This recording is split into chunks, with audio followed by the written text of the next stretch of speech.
Hello, Christelle Robinson-Tiedemann, aka Cree, coming to you live for HD Friday, a weekly segment inside of my Collective Perspective membership. This is a monthly membership community centered on the art of contemplation and human design experimentation. We practice bringing the unconscious into the conscious and learning through lived experience. Welcome, everybody. So I apologize in advance because I'm having a throat thing going on. So my throat feels a little bit funny, but I have water here to back me up. I hope you brought your beverage. Thank you for hanging out with me on this Friday. And we are talking lines today. Lines are a big deal. So as you come in, please say hi. Let me know if you can hear me and see me. And actually, I'm going to check on my phone for myself. Yep. Okay. We're on. We're live. I have my phone here as backup because sometimes you don't see all the messages. Let me know that you're here, and also drop into the chat, what is your profile? So your profile are those two numbers, those slashy numbers, 4, 6, 1, 3, 2, 4. Those slashy numbers that you see in your body graph, that's your profile. Your profile is made up of your lines. As you come in and you say hi, drop in and let us know what your profile is. So that's what we're covering today, the lines. And this is a major foundational aspect of the human design system. The profile, so those two main numbers, are kind of like the outfit that you wear. That's one way to think about it. It's the outfit that you wear. But what I wrote inside of, as the title for today, because we're talking about the lines, is this is the personality structures in the human design system, because the outfit that you wear is made up of two numbers. And so the profile, those two numbers, are made up of two separate lines. And what the lines are these different personality structures of the human design body graph. So these flavor everything that they touch. And that's why we say your profile is kind of like the costume that you wear. It's the outfit that you wear. It's like whatever it is, if it's dressed in a line 1, it's got a flavor. If it's dressed in a line 2, it's got a flavor. Okay? So let me know what your profile is if you know. And if you don't know, it usually, whatever system that you're using, it will tell you. Most of the time, it will literally just say profile and the numbers. Another way that you can know is when you see your body graph, when you see that person-shaped thing with all the colors and stuff like that, there's numbers on one side and numbers on the other. At the very top, the first number on the right, whatever is behind the point, that's your first number. So let's say it's 61.4, which is me. 4 is my first number in my profile. And on the other line, where you see all the numbers at the top, that number behind the point, that is your second number. So for me, that would be a 6. So therefore, I'm a 4, 6 profile. Okay? Most people know what their profile is. It's like one of those favorite parts of the human design system because it makes you feel so freaking seen. So we are going to do profile in a whole separate HD Friday on its own. But before we jump into profile, we got to do lines. We got to set the foundation. We got to know what each of these lines mean. Let me make sure there's no sound on this. Okay. We got to know what each of these lines mean so that we can understand what it means when they come together. The other reason I want to cover lines is because every single one of us has all the lines somewhere in your chart, at least most of them, you know? So your profile, it's basically like your special overarching flavor. But we all have a little bit of 1 line, a little bit of 2 line, a little bit of 3 line sprinkled within our chart. And so whenever you look at the numbers in your chart and you see the point after it, that's the line. That is the extra spice on top of whatever that gate is related to.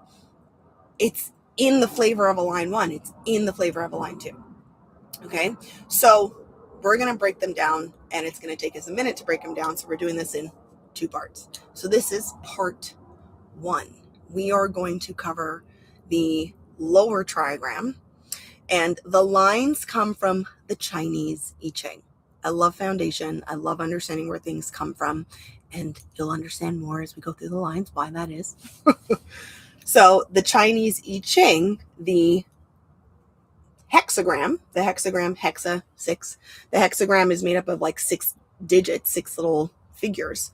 That's where the 6 lines come from. So we're going to cover the first bottom 3 today. Okay. What I want you to do is drop in any comments, any questions, any thoughts, any exclamations of, oh my gosh, I love this. This is so interesting. Drop in anything you want into the chat as we go on. And at the end, I'll actually take your questions. So whoever has questions, we'll spend a little bit of time on answering those questions. Okie dokie. Let me hydrate my throat. I really don't know if this is allergies or if this is me coming down with something, but pray for me. Okay. So I want to start off with something super basic. And when we do part 2, I'm going to reiterate this. So something that is taught in the human design system, this is something that Ra, the creator of human design, the downloader of human design, taught everyone, is the house analogy. And you can see the house analogy described in the like big human design book. And I'm going to describe it to you a little bit different. I'm going to share the house analogy with you the way that my teacher taught it to me, also with a little bit of my own flavor on top of it. Okay? So before we get into each one, we're going to talk about this house metaphor. And this is really going to set up this foundation of what the lines are. So the simplest way that I can say it to you is that the lines are really the personality structure in the system. Each line has its own special theme, its own special flavor, its own special like personality kind of structure. Okay? And a way to help you to understand that is to think of a house. At the base of the house, what you have is a foundation.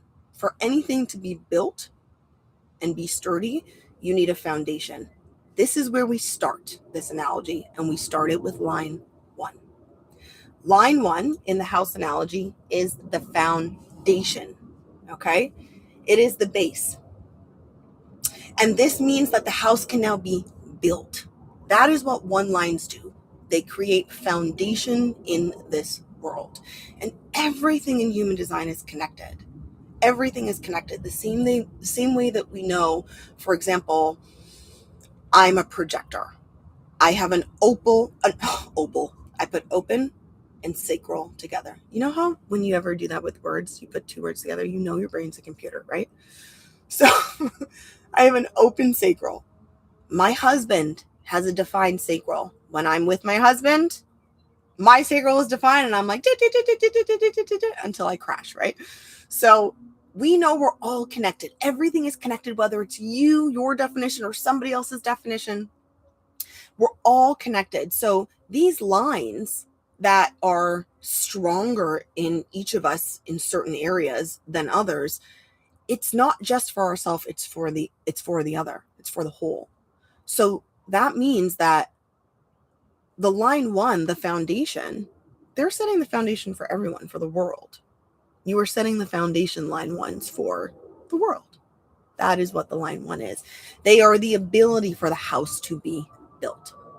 And so we have our foundation. We now have a house. Now that we have a house, there is an inside, and we have a line 2. A line 2 is existing. There's a house that's been built on this foundation. They love it. They're in the house. They're relaxing in the house. This is their happy place. This is their cozy place. This is the place that they love to be. And so they are existing. They are living. They are being. They are just existing and naturally being inside of the house. That is your line 2. And your line 2 can be seen from the outside. People can look into the house and see the line 2 just doing their thing inside of the house, but they have no idea that people are watching them. This is all going to make more sense as we move into describing each one, but I want to give you this house metaphor and you're going to understand how it all comes together. Okay. So we have a foundation, and because we have a foundation, line 1, the house is built. And because the house is built, we have this person on the inside just loving and adoring and just being in their natural state inside of the house. Okay. So now we've been inside of the house. We have this foundation. We're inside of the house. We've been inside of the house. You're cozy and everything. The line 3 comes along, and the line 3 is curious. So they've been inside of the house for a while, and now they're like, what does that do? Let me press it. What? There's a wall here. Let me push it. What happens if I move the furniture around here, or if I move the furniture around there? Can I break through this wall? This is the line 3 energy. It's trial and error. It's experimenting. It's doing things. It's moving. It's tactile. It's about exploring within the house. Okay? Now you have your line 4. We're moving up the triagram, okay? The line 4, we have the foundation, we're in the house and we're cozy and we're settled here and we're just loving it, we're just being. And then we got curious, the line 3, we're moving around, we're trying things. The line 4, we've been doing all of that inside of the house. They're like, what else is there? So we've found the stairs, and at the top of the stairs, we see a balcony. The first thing we do is we go out into the balcony because there's got to be more than just this house. And we go and we call out to the friends. We call out, who else? Who's in the neighborhood? What else is out there? I don't want to be in this house by myself. I want to be with people. What's the point? I have this great house. I don't want to do this all by myself. I want friends to hang out with. This is your line 4. This is your network energy. This is your people person energy. This is your person who manifests through the other. This is your person where relationships are at the foundation of their being. Okay? So we have the line 4 now, and we're on the top of the house. We're going to keep moving up. The line 5. The line 5, they've met the people now. Now that they've met the people, they've made the relationships, they have found the stairs, they're on the top of the house, they go inside the house, they look out with a new perspective, they look down with a new perspective, and they see more than any of the others have seen. They see what needs to be fixed. They see what can be worked on. Your line 5 is a fixer. In the Gene Keys, the line 5 is literally called the fixer. This is the person that everyone comes to. The people come to the line 5 to help them with their problems. You can fix my problem, and yes, they probably can. With their greater perspective, their higher perspective. They're on the house, they're in the house, they're looking out, they can see more, they can help you, they know how to do things and to solve problems. They also, because they are on the top floor of the house, inside the house, let's say you are, by a window, people looking in, they can't always see so clearly. If the lights are off, for example, you're in the house, they can't see you so clearly. But you can see them. This is very much the line 5. The line 5 experiences not being seen genuinely. They're projected upon, but they can see out quite clearly. And then we finally come to the line 6. So the line 6 has found the window on the top of the floor. They've crawled out of it, and they've gone up onto the roof of the house. They don't want to help you with your problems. They have been through all of the 1, 2, 3, 4, everything. They've climbed to the roof. They don't want to fix anybody's problems. They just want to look out with an objective perspective, a different perspective from the 5 line. This is a higher objective perspective. They're even looking out to the next house. They're looking out to something greater. They have learned all of the lessons of all of the lines in the house. They have gathered a very unique objective perspective, and that makes them the role model. That is the line 6.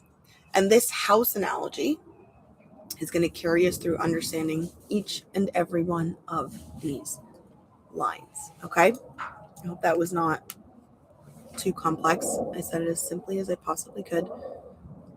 let me know any questions or anything, or even like your experience with the lines, the house analogy, your experience with your profile, your experience with lines. Just pop anything into the chat. It makes it more fun. Okay. So now that we have this house analogy set, we're going to jump into the lower floor.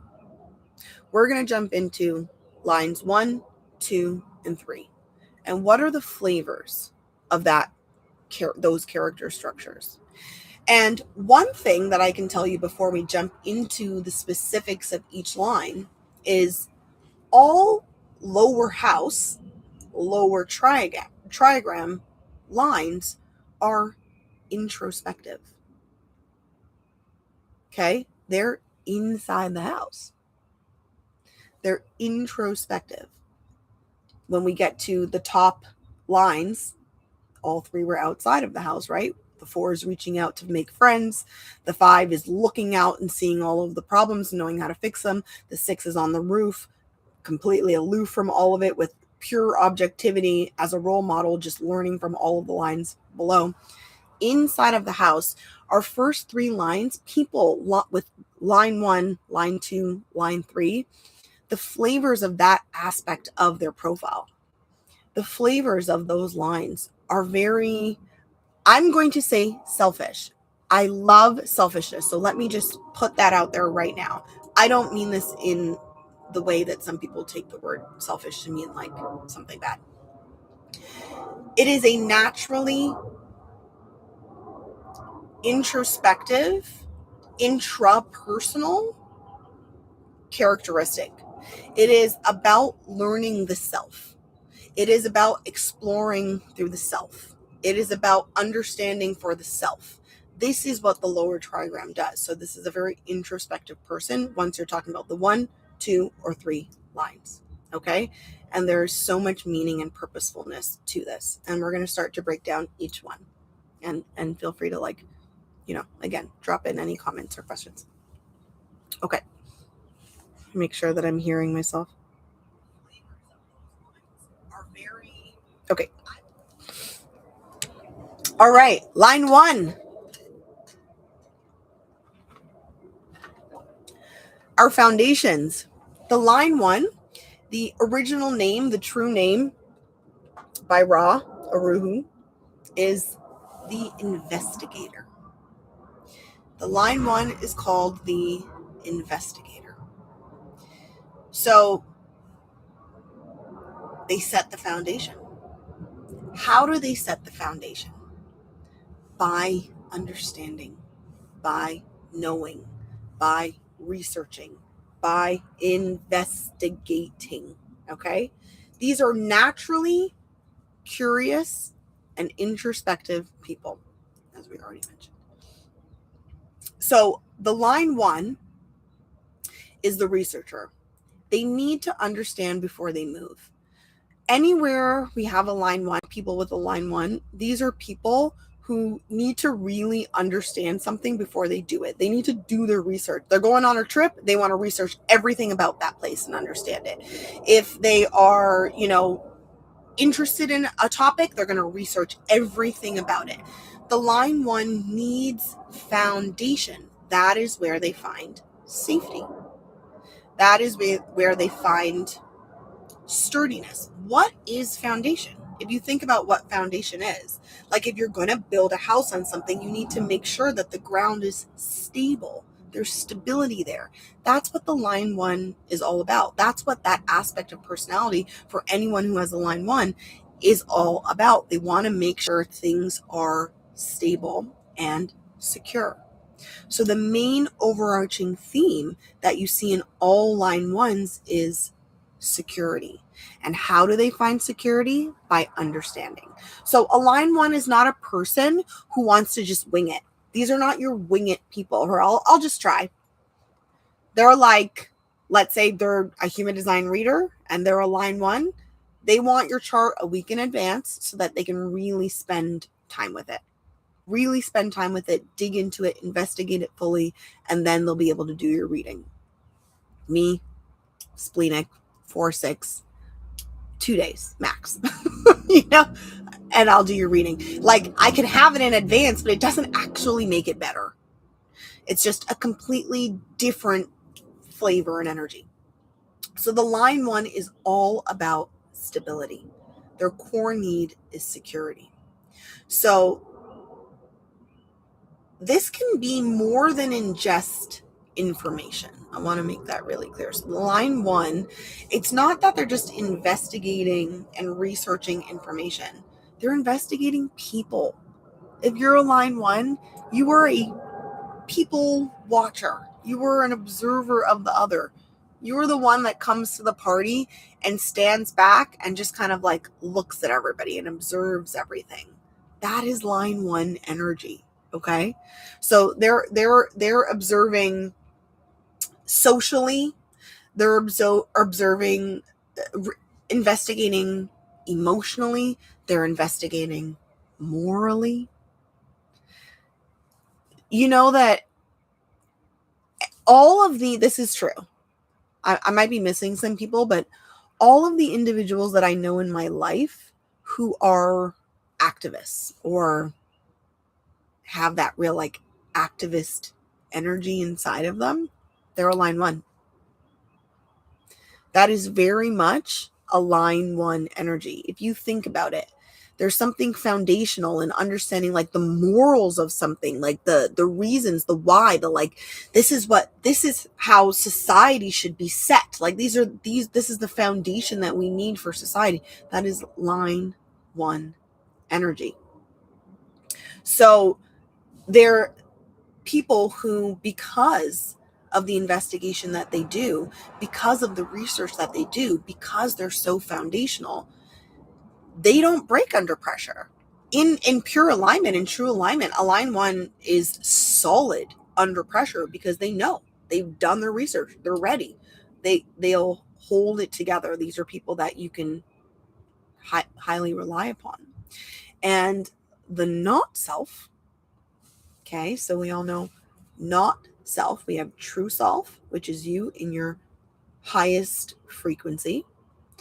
And your not self is when we're in our conditioning and we haven't moved out of our conditioning, when we are being the energy that is not the true us in our not self. So a line 1 in their not self, there's no end to the needing to know more. It's like, I'll just read another book. I'll just take one more course. Yeah, I'll do that, but I just need to take one more class. Okay, let me just do a little bit more research. Like, one of my coaches has a saying, overdoing overdoes it. It's like, there's never enough. There's never enough. I always need more information, more information, more information, more information. Why do they need more information? Because they're feeling insecure. They're feeling insecure. Remember, everything about the line 1 is about security. Their core wound and theme is security. But there's an upside of this, that what the insecurity is actually meant to do is to fuel investigation. The reason line 1s seek investigation is because of that insecurity. So it's meant to be the fuel to create security.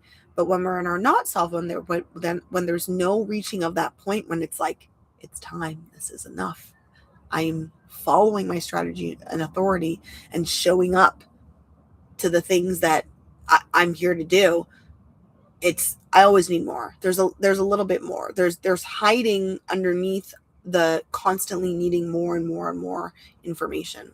The not self is withdrawn, is embarrassed. A lot of line 1s, all of the line 1s that I know in my life, embarrassment is a theme that comes up for them a lot. And shame. And what are they ashamed about? Not knowing enough. I should have known more. This is part of the characteristic profile, like the part of the personality structure, and also wounding when it reaches a place of causing them to withdraw more and more and more and more, rather than fueling the investigation and moving forward. So for a line 1, uncertainty feels unstable. That's just their truth. But what it's meant to do is to lead them towards finding the information, doing their investigation and gathering what they need to feel sure and share their foundational strength with the other. So I'm going to share with you, how am I going to say this?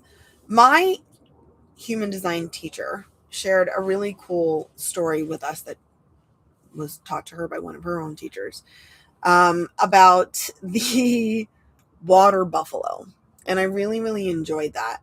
And what she said was that the water buffalo is the only animal that will run towards a storm. So when there's a storm, like stampedes or like when animals rush away from danger, water buffalo, you'll notice that they'll run towards it. And when they run towards it, what happens is they just go full on head first into the oncoming disaster, and they actually pass through it first, and then they're the first to safety. And she used this as a line one analogy, because what she says is that I encourage you, line ones, to embrace your embarrassment, embrace your insecurity, and let it tell you what it is that you're meant to learn. Let it inform you rather than hide from the insecurity or hide from the embarrassment. Let it inform and let yourself run towards it. Embrace the embarrassment. Let it teach you what you're meant to learn. What is it? Let it tell you what you're meant to investigate, and do it. So her example was like, you're embarrassed about singing in public. Okay, I'm giving you 1 week, and come back and you're going to sing in front of me, and you're going to get embarrassed. You're going to embarrass yourself in front of me.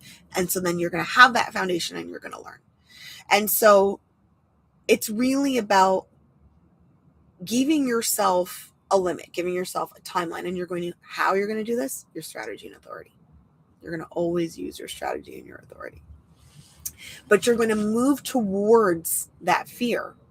So one line, there is a characteristic of fear, and uncertainty. And there's the high frequency version of this, and there's the low frequency version of this, right? So we want you to be allowing for that fear and uncertainty to help you to seek more, and then reaching a point where it is enough. So a lot of the one lines that I've worked with in life, these are the people who are like, this is the job that I want to do. This is the career that I want to move in.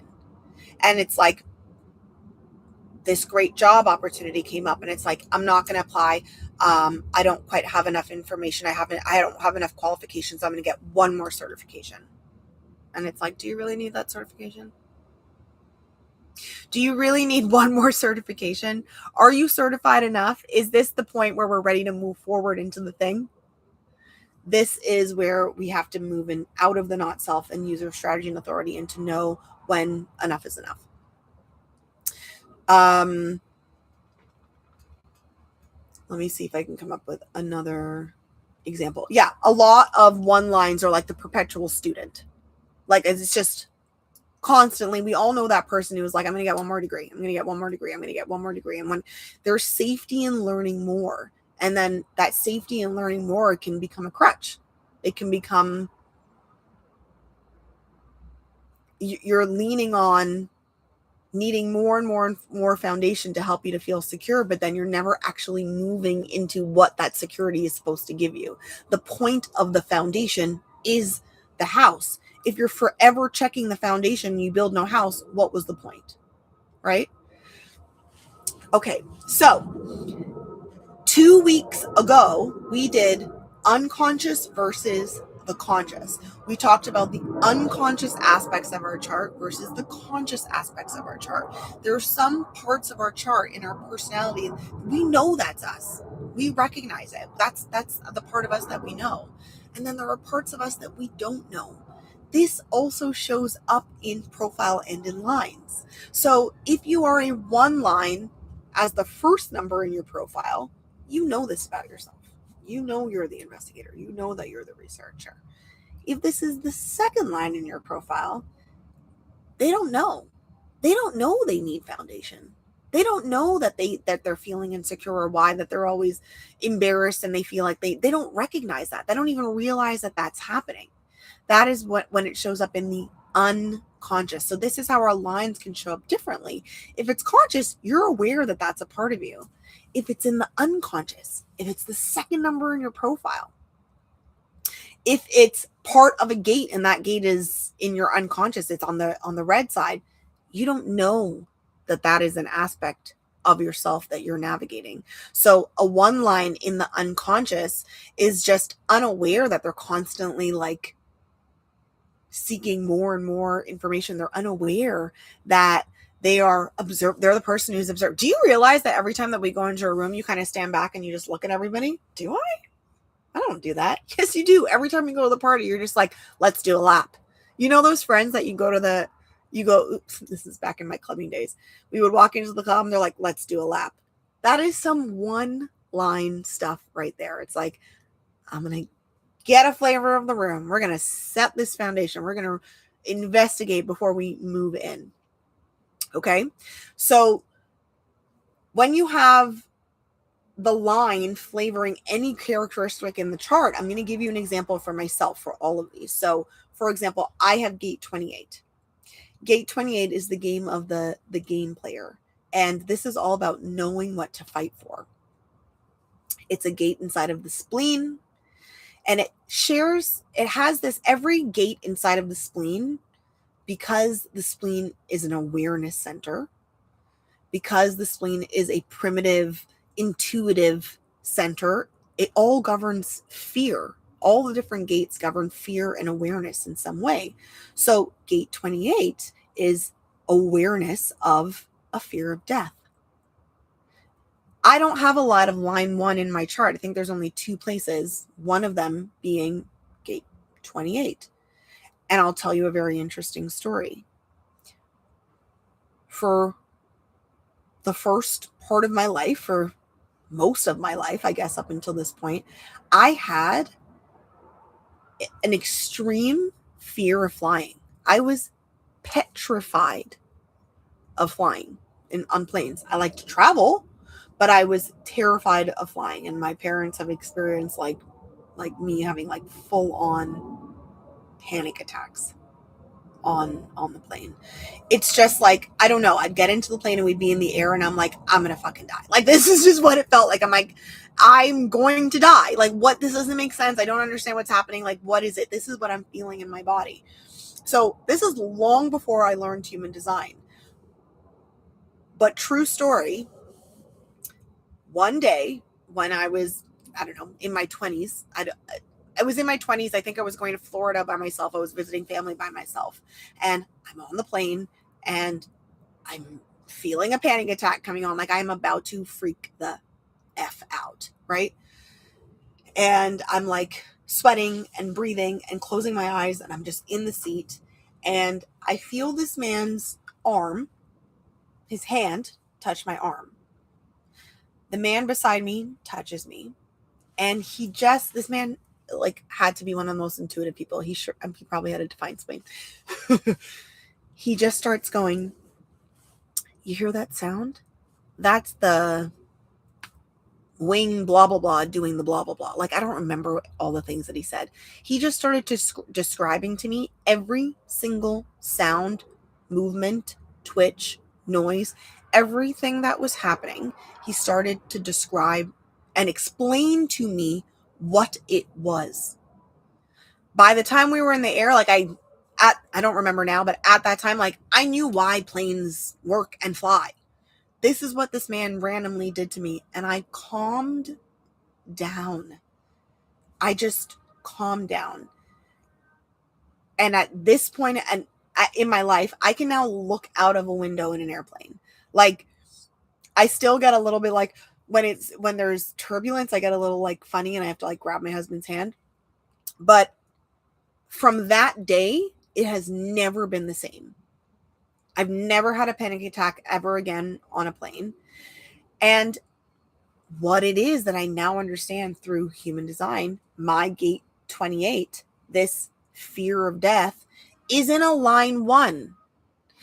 So this gate 28 for Christelle has a one-line flavor. It needs foundation. When I understand things, I am not afraid. When I have the stability and structure and understanding, when I have enough information, when it makes sense to me, I am not afraid. And so this man gave me exactly what I needed for that one-line flavor of me in that moment by explaining to me why the plane is doing what the plane is doing, and the fear subsided. So this is an example of that like one-line energy flavor related to an aspect of the chart. I hope that made sense. I hope that helped you like to solidify it. Okay. So we have set the foundation, base of the house. We're moving on to the line 2. Line 2, folks. The line 2, you were called the Hermit. Okay. So this is like a 2-4, a 6-2. The 2 line is called the Hermit. Think of it. We're inside the house. We've set a foundation from the 1 line. We're inside the house. We love it here. We don't want to come out. We're hermiting. We're cozy. We're hygge. Hygge is actually my nickname for my husband. Hygge is a Danish term that means cozy. It's like an entire culture around like that cozy feeling, using candles and dim lighting and soft sounds and soft textures and warm good food and soup. This is your line 2. They are the Hermit. So they're inside of the house and they're setting themselves down in it. This is their safe place inside the house. And the Hermit is the natural. They're also the natural. Okay. So the 2 lines that I was referring to in the house where you look into one and one looks out, these are projection fields. These are projection lines. So the line 2's projection is you're inside of the house. You're doing your thing. You're having a good time. You're cooking. You're dancing. The lights are on. It's dark outside. And the neighbors are looking in. They can see right into that window. We all know that if you're inside the house, it's dark outside, and you have the lights on, everybody can see your business. So they're looking in at you, and they're like, what are they doing? Oh, my God, what a great dancer. Oh, my gosh, what is that meal that they're cooking? They're fantastic at that. They're looking in. They see you. There's this this drawing in with the line 2 where people just want to look at you. They want to see you because you're so natural at what you do. You just flow. But the 2 line has no freaking idea. They're inside with the lights on.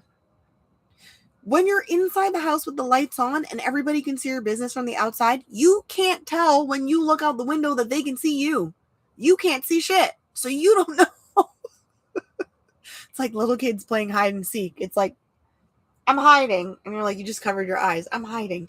No, I can see you. You just covered your eyes. That's the line 2. The other can see them and they're like, ooh, what you got going over there, Miss Natural? And the line 2 is like, what? Huh? What do you mean? I'm just playing around. You're not playing around. I've never seen anybody dance that amazing in my life. What are you talking about? Can I dance? Am I a good dancer? You're an amazing dancer. That's the line 2. Naturally talented, the natural, inside of their space, doing their thing, hermiting, doing their thing, naturally talented, but they are completely unaware of this fact. They don't know they're the natural. Okay, they don't know. They cannot see. The 2 line cannot see their skills and their talents. And because they can't see their skills and their talents, the 2 line needs to be called out. They need to be called out by the other. They need to be told by the neighbor that you're a great dancer, you're a great cook. You're in the backyard gardening, doing your thing. You have a freaking masterpiece. It's a secret garden in your backyard, but you just think that you're dabbling. The neighbor looks over the fence like, what the heck is that? Did you hire a landscaper? I didn't hire a landscaper. I did it. You know what? You did that? Yeah, I did that. Can you do mine? What? I'll pay you. I'll pay you to Lance. Can you do my garden? Well, shouldn't you get a professional? What do you mean? You are a professional. Look at what you just did. Really? Yes. That's the call out. And if it feels aligned for the 2-line, you say, okay. I mean, I really enjoy it. All right, I'll do it. That is the 2-line showing up for their call. So the 2-line is going to be talented at more than one thing. It's not just going to be one thing that you're talented at. So one of the things that is the work for the 2-line is knowing when you say yes to the call out or you say no, because it's like, yeah, I might be good at it, but I don't want to do your garden. I really genuinely just enjoyed like playing around in my own, like, thank you, I appreciate it, but like, no, I don't want to be a professional gardener or a landscaper. That's not really what I want to do. This is the experience of the 2-line. This is their work. This is what they're meant to navigate in their life, is acknowledging, responding to the right calling.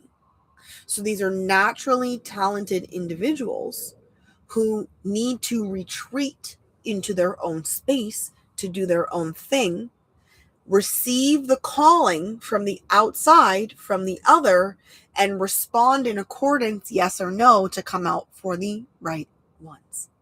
All right. So if you're a 6'2", I have 6'2" is the profile that shows up the most in my life. I have so many 6'2s in my life. My best friend is a 6'2. My husband is a 6'2. My coworker is a 6'2. I am surrounded by 6'2, and I freaking love you guys. You also challenge me the most, and I love you guys. But you're going to meet a lot of 6'2s in your life, so I'm sure a lot of this is resonating for you, whether it's you or it's a person that you know in your life. The themes are, you're naturally talented and you don't know that. People are going to let you know it. That's the projection. People see you. Line 2s are always like, why is everybody looking at me? Why do I feel like everybody like sees them? Like, what?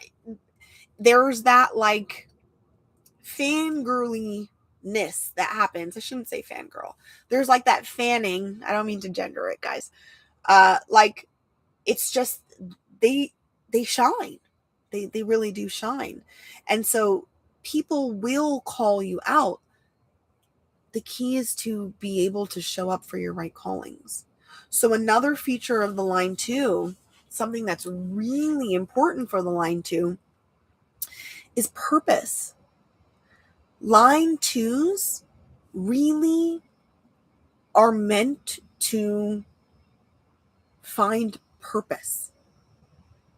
It's not just about doing something because you're good at it, but a lot of line 2s will find themselves in jobs or careers where they're doing things just because they're good at it.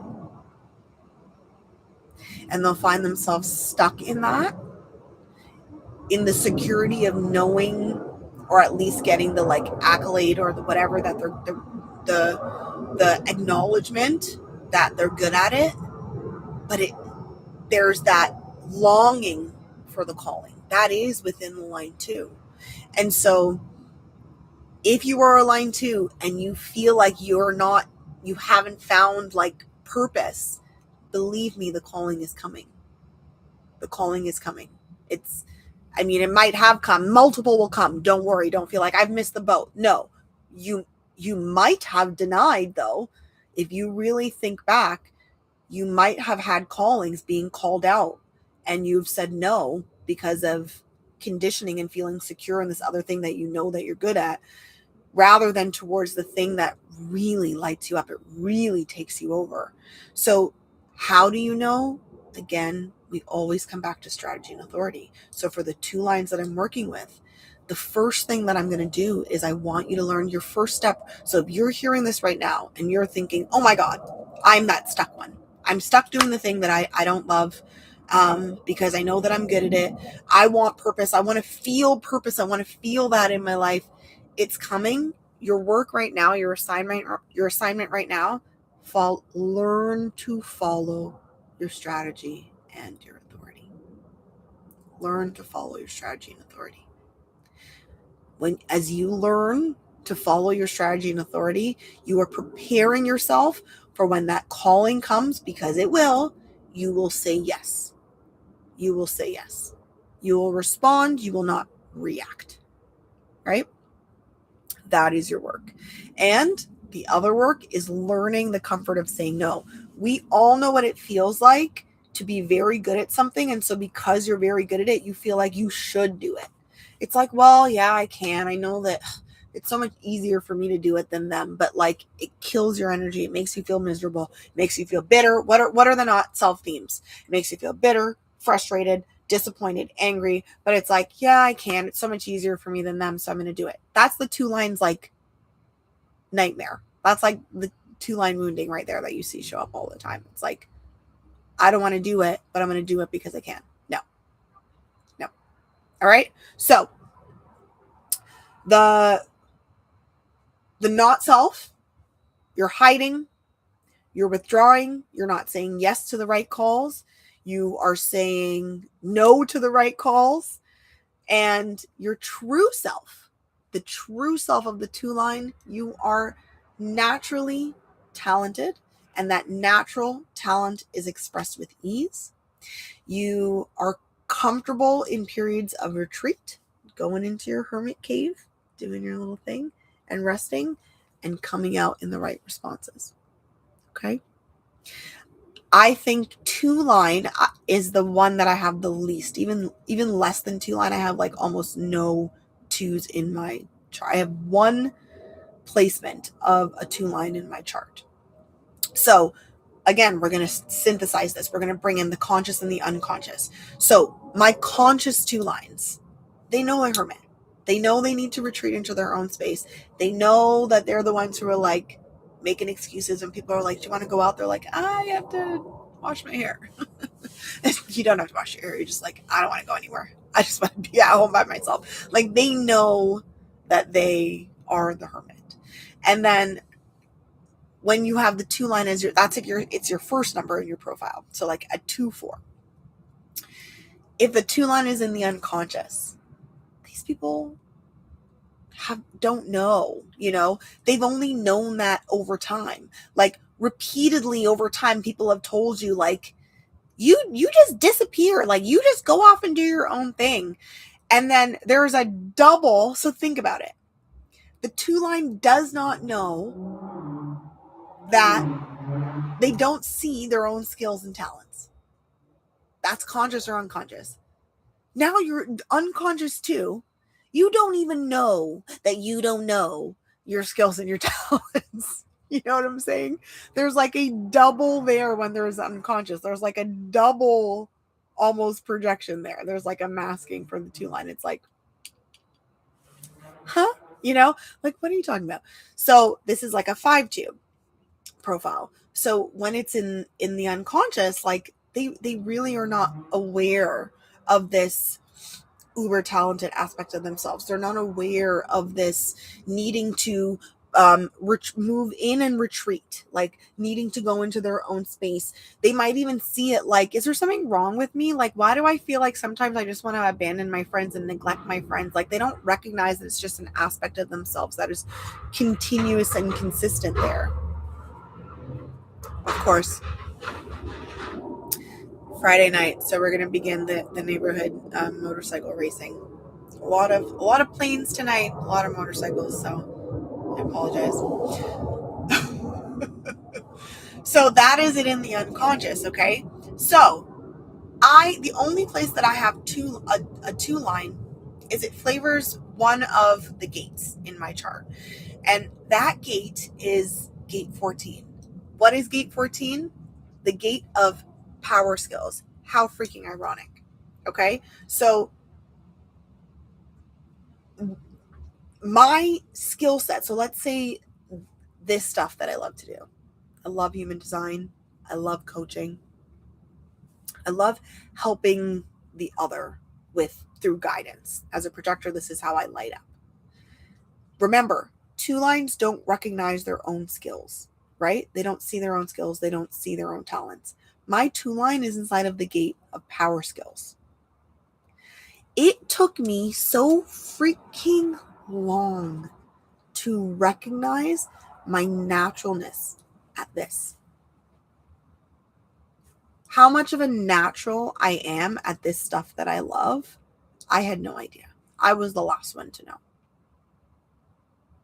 I have been in my career as an occupational therapist for 10 years before I started to realize, like, oh, whoa, like this is like really a natural skill for me. Like I knew I was good at my job at this point because people told me, but I had no idea that what I actually was called to do is like something even beyond that when it comes to spirituality, coaching, teaching in this way. Like I had no clue. It was just people kept repeating it to me. And I finally answered the call when it came to my power skills. And if you ask my husband, when I'm deep diving into this shit, like do not talk. Like I go into my own world and that is right for me. The place where I truly like develop and hone this passion of mine is I go deep into my own little hole and I'm just learning about human design. I'm writing, I'm making and creating things around learning new coaching skills and diving into IFS is my big thing. Like I just hermit away and do this thing that I love so much. You know, like every somatic practice is something that I love to do. That is the 2 line flavor inside of my power skills. Okay. So we have the foundation of the house, our investigator. We have the house built and we have hermited inside and we're just inside feeling cozy and at ease and just being the natural. And now we move to the 3rd line. We move to the martyr. The martyr. So let's go back to the house metaphor, the house analogy. Let me take a sip of water. We go back to the house metaphor, the house analogy. You're in the house. You've been cozy. We've done that. Now we've gotten curious. All 3 lines are naturally curious individuals. Okay. What does it mean to be a martyr? A martyr is an individual. I was raised Catholic. A martyr is a person who's basically willing to die for a cause. That's what a martyr is. The reason Ra used this word to describe the 3rd line is because the nature of the 3rd line is trial and error. The nature of the 3rd line is forged in fire. The nature of the 3rd line is what other human design teachers have said is the phoenix rising. It's about courage and bravery. My human design teacher, one of the metaphors that she gives us is the comeback kid. I freaking love that. The comeback kid, you know, the one that gets knocked down and they come back swinging and they win the fight. Like that is your 3rd line. These are people who learn and gain wisdom through experience, through falling down, learning what not to do, getting back up stronger. Okay? That's your 3rd line. Because that is their nature, because they're the comeback kid, they're extra bouncy. 3rd lines have thick skin. They have thick skin. They're built for it. They're made for it. And when we get into understanding the conscious versus the unconscious, where this shows up at every aspect of human design, this shows up just like lines show up in every aspect of human design. We can be talking about a different aspect. We can be talking about your type, you know, you're a projector who's a 3rd line. You're a generator who is a 3rd line. It's all going to flavor. It's all about all these parts coming together.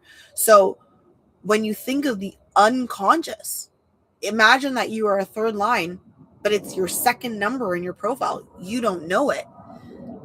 One of the ways that the not self shows up is not realizing you're freaking resilient. They get hurt and it's like, oh no. And now they're afraid of going out and doing more. It's the phoenix rising, not the phoenix falling. Like, it is trial and error and learning. It's not just going down. It's the comeback kid. So when it's in the unconscious, sometimes those third lines, I've worked with a lot of 1-3s. A lot of 1-3s show. That's another profile that shows up a lot in my life. 1-3s. Love you guys. That's the investigator in the first line. Think about it. Think of the irony. That's the person who needs foundation. They need foundation. They need research. They need to investigate before they do. And their second line is like, let's just try it, is the third line, who needs to fall down and learn. So they think they've done literally everything that they can to prepare themselves. And then they smack head first into the wall, fall on their face, break their face, and they're like, what the heck? Yeah, that was perfect. That was perfect for you. What did you learn? Get up. I bet you're better off now. Your foundation plus your experience, you are a freaking master at this now. That is the third line in action. But if it's in your unconscious, it can be a little bit more difficult to understand. We have to bring it into the awareness to understand that you're actually kind of bouncy. Like, really? You're okay. You're okay. It's just about us learning from this experience. Okay. That thick skin, that's the gift. That is the superpower of the third line, is that thick skin. It's that learning through experience. It's that tactile experience. Okay. So, my favorite thing that my human design teacher says about the third line, she says, you know what they say about curiosity. What do they say about curiosity? Curiosity killed the cat. But no, it didn't, because the cat has 9 lives. That's a third line. That's what she says. Okay. So the third line is naturally curious. That curiosity is going to take them into experiencing something for real in real life, experimenting and doing it, seeing it fail, learning what not to do, and now knowing what to do. That is how third lines experience life. They're constantly learning by doing, and so they will pivot a lot, and so they will change direction a lot. This is not something to judge in yourself. This is not something to think like, oh, I can never stay on the straight and narrow. That is your wisdom. That is okay. Our conditioning is thinking we are supposed to be the same. We are not. We are not. We were never meant to be the same. We were never built to be the same. Okay. So that is right for a 3 line. They are experiential learners. And as a result, I don't think this is a word, but there's like an exponentiality to it. What's the word? Exponentialness? I don't know what that word is, but it's exponential, meaning the older the 3 line is, the wiser they become simply by the more they're doing. So my younger 3 lines, they're a bit more sore, but they're building that knowledge on themselves. And so when you got a 3 line in their older days, these are some of the wisest, most knowledgeable people who who you can meet, who you can learn from, who can guide you through things, who can teach things to you. Okay. So where the wounding shows up for the 3 line is feeling like their life is messy, feeling like they're ashamed that they've had to like fall down a lot. This is your gift. You were built for it. You're given extra cushioning for it. It's not something to be ashamed of. It's something to embrace. And a lot of times, perfectionism is something that's taught in our culture, especially by our school system.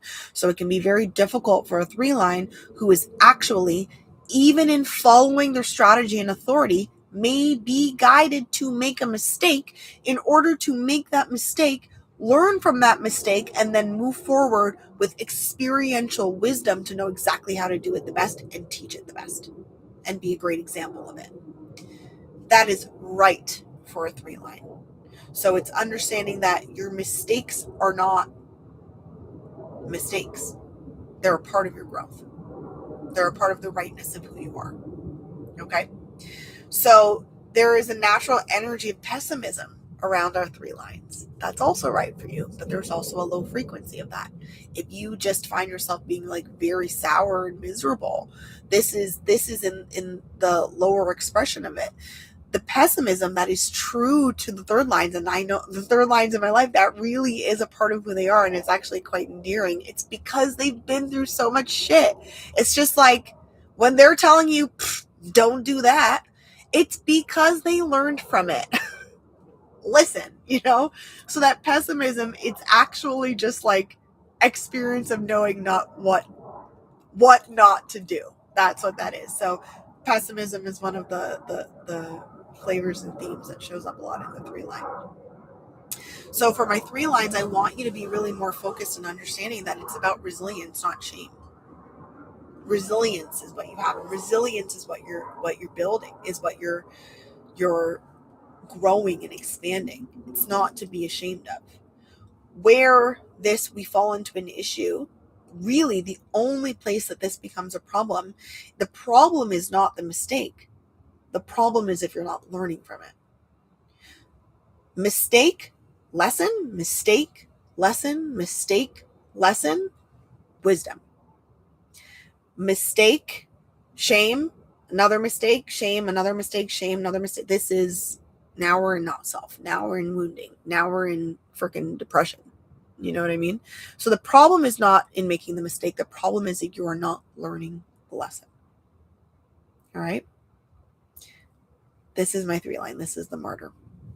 So my gate 28. So let's talk again about how it flavors everything. So if it's in your profile, this flavors who you are. These are the people that I just, everything that I just described. This is that kind of person. This is the person who you're just like, oh my gosh, why does it feel like all this stuff happens to you? Like, did that really all just happen to you? That's how a person with a 3 in their profile experiences life. Like, there's always going to be something, like, it's like things are going super, super great. And then it's like something hits the fan. That's part of their life always. And it's just another beautiful opportunity for them to grow and learn. And they will actually reduce. Like, it doesn't always have to be an explosion. It's usually more like that when they're younger. And especially if you're in alignment, it's because you're really, really learning and growing and becoming wiser and wiser and wiser. But that is the 3 line. Like, some things blowing up, that's just part of the experience. And it even happens in relationships. There is something called bonds made, bonds broken. That is part of the 3 line themes. The theme of the 3 line is that bonds actually are broken, whether by themselves. So a 3 line themselves kind of needs to break bonds at a certain point. It's almost like it needs to be tested. It needs to, just like if the 3 line is inside of the house and they're curious and they're pushing the walls, and it's like they need to test it for it to see how it kind of responds and shakes and stumbles and whatever it is, for it only then to be remade stronger. So that is the remaking of the bond. This is a very common theme for a 3 line. And those relationships that are remade are stronger than they ever were. So a lot of the 3 lines in my life, they have expressed this. It's like, why do I feel like all of a sudden, often like my relationships blow up? This doesn't mean that you can't have a solid partnership and friendships and stuff like that. It's just, it really is truly a common theme that there often there's ruptures that happen inside of their relationships. And it's because that 3 line breaking is happening so that it can be tested, so that it can be created even stronger. Because that is truly the foundation for the 3 line, is to create something through the experience of trialing it. And so a lot of times the right relationships will be made stronger and the wrong ones will fall off. That is a very common theme for a 3 line.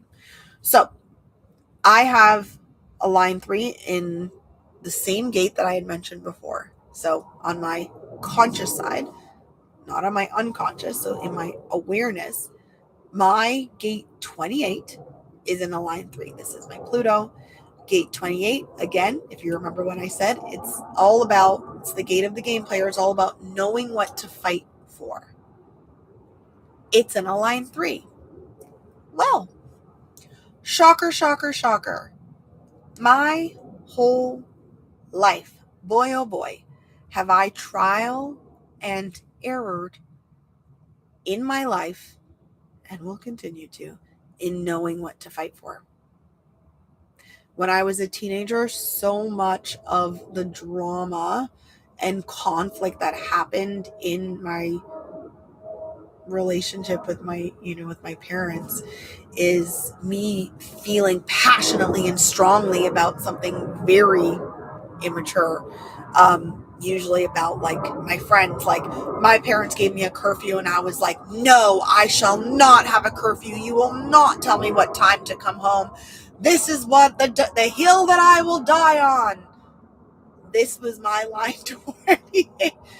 Showing up, knowing what to fight for, thinking I know what to fight for, trialing it, realizing this is not the hill to die on. Like, this is not that, like, there are reasons that my parents had certain rules. They are for safety. Like, so many things that I experienced in my life at that point, I was like, oh, wait, okay, I understand what my parents were saying. Like, maybe some rules are really, really good. That was me in a classic 3-line, the 3-line flavoring it, trial and erroring. As a 4th line individual, my profile has a 4th line in it. It's all about relationships. It's all about networks. A lot of that stuff, a lot of knowing what to fight for, even in the flavor of trial and erroring it, is going to be related to relationships. So this is where these lines flavor everything inside of our chart. And the beautiful thing is, as I've grown, right, as I have experienced, as I'm now in my 40s, I now feel really confident. So it doesn't mean that this 3-line flavor will always be, it won't always be there. It will always be there.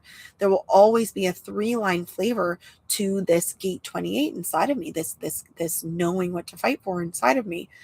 But what I'm trial and erroring is around already this foundational knowing and like having so much solid experience. Like, I now feel very strong in certain things that I fight for. And then there are some other things that I'm still learning. But there are the things, my values. I am one of the people that I know in my life with some of the strongest, most foundational standards and values in how I treat myself and how I treat other people and how I allow the relationships in my life to exist. I have extremely strong standards, and those grew through trial and error. It's in knowing what didn't work. It's in having things not feel good. It's in having myself feel disrespected. I learned over time what to fight for, what not to fight for. Okay? Sorry. Okay. I'm checking that I'm still on. So that is line 1, the foundation. Line 2, the investigator, the foundation of the house. Line 2, the hermit, inside of the house, cozy, doing their thing. People are looking in, being like, ooh, I see you. And line 3, curious, testing things out, experiencing life. The martyr, the experimenter. These are the lower trigram, the first 3 lines. Any questions? Any comments? I don't think I have a lot of people with me today. If you guys come in and post and you have questions at that time, feel free to write them into the chat and I can bring it up in another call or I can respond to you there. But this is the basics and of the first 3 lines. And these 6 lines, so we're going to cover 4, 5, and 6 next Friday, in XHG Friday. These are the personality structures that flavor all throughout the chart. So understand, if you have a line 1 in your chart anywhere, all that we just described there, that is going to flavor who you are. If you have a line 2, that is going to flavor who you are wherever that shows up in your chart. If it's in your profile, you are my natural. You need purpose in your life. You are going to be called out. You need to retreat into your own space sometimes. If you are a line 3, you are going to trial and error. Life is going to bring shit to you. That is right for you. You are bouncy. You are resilient. You are meant to learn through experience. You are meant to become brave. You are meant to allow yourself to trial. You are meant to let go of shame. These themes are going to continue to show up in your life. So it's a really, really important and really helpful part to start understanding yourself and start understanding the other. A big way that lines have helped me, not only to work with my clients and understand what's right for them versus a different client. Like, just imagine like giving the exact same guidance to completely different, like we're not the same. It's not the same thing. It's like, it would be so incorrect and so out of alignment to not recognize these unique aspects of ourselves and try to just give cookie cutter suggestions for how we're supposed to live our lives without understanding what is right for you because of the profile that you are, because of the line that you are, right? So it helps you understand your partner. It helps you to understand your child. This is huge for parents. This is huge for parents, especially when parents, oh my God, my poor parents. As a 6 line, this is something that we'll cover next week, but I'll give you a little like head up. Like, the 6 line is actually a 3 line for the first 30 years of their life.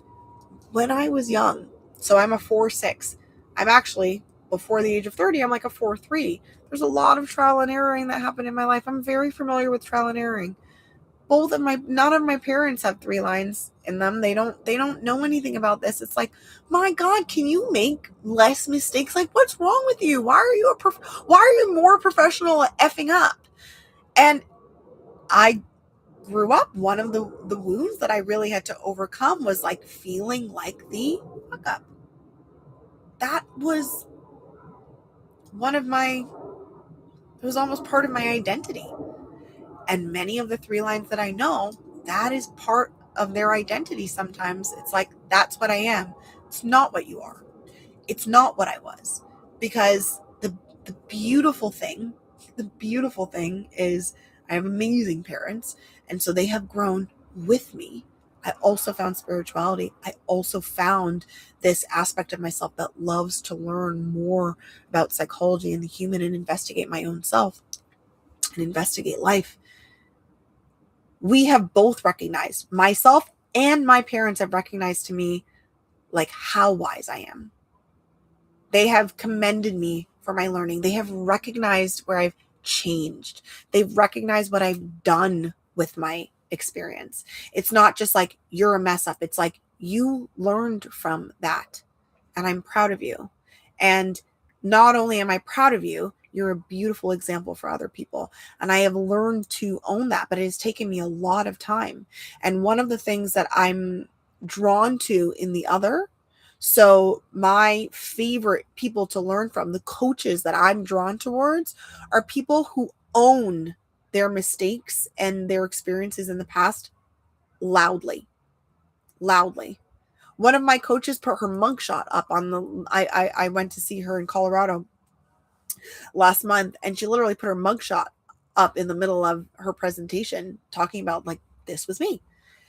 To be able to own everything that I've been through like that, that is like really living fully. Like, that is that 3 line energy. And like, because I learned from it, I am so grateful for every single thing that I've been through. I am grateful for my really painful breakup that led me to depression, which depression led me to seeking happiness, which happiness led me to personal development, which personal development led me to realizing I was meant to be a coach. This is the power of the understanding of these lines within us, the understanding this personality structures within us and what it's meant for us, what it's gearing us up for, what it's preparing us for, what we were incarnated to be able to offer to this world. So I'm deeply passionate about it. I love you guys. Thank you for joining me on this HT Friday. Thank you for excusing my nasal voice and I'm going to go inside and enjoy the rest of my Friday night. I love you. Enjoy the rest of yours. I will see you next Friday, and we will cover the other 3 lines, 4, 5, and 6. Drop in any questions or anything that comes up, and we'll chat later. Ciao.